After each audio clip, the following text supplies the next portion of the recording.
मिश्रा जी, जी आइ मिथिलांचल के बहुत सुंदर पर्व छै बिल्कुल। जितिया। जितिया आ सब माय अपना बेटा के दीर्घायु के लेल उपवास रखै छथि। राखै छथिन। ताहि लऽ कऽ हम चाहब जे आइ जतेक भी दुनिया के माय छथिन सब गोटे के हम रामानंद ठाकुर हम शत्रुघ्न मिश्रा प्रणाम करै छी। कल जोड़ि कऽ अपने के चरण स्पर्श वंदन करै छी। देखियौ अखनुका जे परिवेश हमरा अहाँके अइ जी भैया। ताहिमे माय जे छै ओ अपना बेटा के पोसे पालन में कोनो तरह के कसर नहीं छोड़े छै। यो यहाँ तक कि माय के जतऽ शब्द उठै छै ने, कोनो भी चीज के अगर विचार उठै छै जी जी बिल्कुल। आ जतऽ माय से जोड़ल जाय कोनो शब्द के, हाँ हाँ ओतऽ तक ओहिपर विवेचने नहि होइ छै, बिल्कुल कियाकि नहीं। माय से पैघ एहि धरती पर कियो नहि छै। हाँ कियाकि एतेटा शरीर जे आइ बैसल छियै दुनू भैयारी, हाँ हाँ एकटा माय के देल छै। आइ बड़ा सुंदर दिन अइ, एहि दिन पर किछु बात कही तऽ एकटा छोट छीन शब्द में छै जे हवा का हर एक झोंका हाँ तूफान नहीं होता। हवा का हर एक झोंका तूफान नहीं होता, और माँ बाप से बढ़कर इस धरती पे कोई भगवान नहीं होता। होता। वाह, बहुत सुंदर बहुत सुंदर। आब एतबी नहि, हाँ एहिमे शब्द किछु शब्द और जुड़ल छै जे कहल गेलैए जे और अगर इस धरती पर कि और अगर इस धरती पर माँ ना होती तो ना राम होते, ना कृष्ण होते, और ना ही हनुमान होता। वाह तो जय माय छै एहि सृष्टि पर, जय कौशल्या माँ छलखिन तऽ भगवान श्री रामचंद्र जी अवतरित भेलखिन।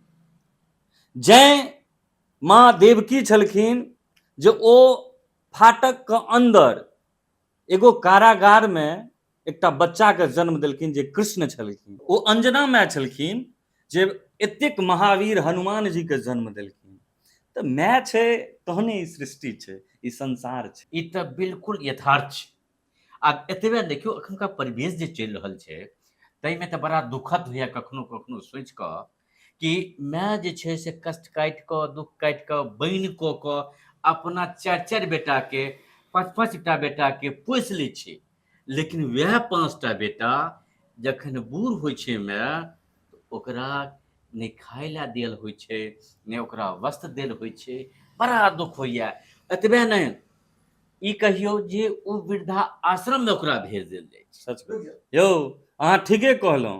आइ के जे परिवेश भऽ गेल छै धिया पुता के, कुत्ता पोसि लेत, ओकरा नहाबै लेल बढ़िआँ बढ़िआँ शैम्पू साबुन, ओकरा खुआबऽ लेल दुकानसँ बढ़िआँ बढ़िआँ चारा, बढ़िआँ बढ़िआँ जे छै से माउस मीट आनि कऽ ओ कुत्ताके खुआएत, लेकिन एक वक्त का खाना माय बापके खुएतै से आजुक बेटामे ओ सामर्थ्य नहि छै, ओ पावर नहि छै। सच कहू, माय जे होइ छै ने माय, ओ हृदयमे बसबैवला चीज छै, लेकिन ओकरा लोक तहन तऽ हम ई बात सबके कहै छियनि जे प्रेम करबाक हुए तऽ मायसँ करी, जी जी बिल्कुल। अपना बापसँ करी। कियाकि हर ओ दौर हमरा याद अइ जाहि दौरमे एकटा माय बड्ड कष्ट काटि कऽ एकटा बेटाके पढ़बै छै लिखबै छै। अयो मिश्रा भाई एतबे नहीं, सबसे तऽ बड़का गप ई होइ छै जे 9 महीना अपना गर्भ में राखि कऽ ओकरा माने जन्म दै छै आ कते कष्ट करऽ पड़ै छै। ओना मिश्रा भैया माय पर जते कुछ कहल जाय, जते काल कहल जाय, सब कम हेतै। तऽ अंत में हम जतेक भी हमारा देख रहल छथि सुनि रहल छथि, कहल गेलै भाय हाँ मायके दर्द तऽ उएह बुझै छै जकरा माय नहि रहै छै। बिल्कुल जन्म दऽ कऽ माय गुजरि जाइ छै हम्म, तऽ दर्द उएह बुझै छै। बहुत बहुत बढ़िया। मायवला कदर नहि करै छै, बिन मायवला ओ दर्द बुझैत रहै छै, सहैत रहै छै।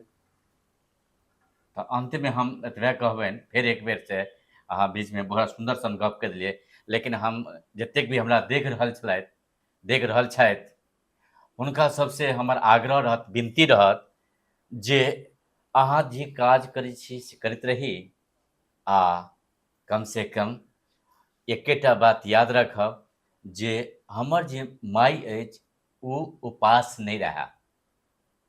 तऽ एहि संग हम अपने सबसँ विदा ले, फेर अगिला कड़ीमे हम अबै छी अपने फेर अबै छी। पुनः अपने सबसँ लगातार जुड़ल रहब, चूँकि हमर सबके कॉमेडी तऽ अपने लोकनि देखै छलहुँ, लेकिन आइ अचानक मोनमे आयल जे जितिया छियै और बहुत माँ जितिया केने छथिन, तऽ किछु शब्द हुनको सब लेल राखी। तऽ दुनू भैयारीके विचार भेल, और ताहि दुआरे अहाँ सबसँ आग्रह जे ई चैनलके सब्सक्राइब जरूर करब और देखैत रहबै, और अपन प्रतिक्रिया किछु हुए तऽ अपने दऽ सकै छी। ओहिके लेल बहुत बहुत धन्यवाद। ठीक जय है, माता दी। ठीक, गोर लगै छी।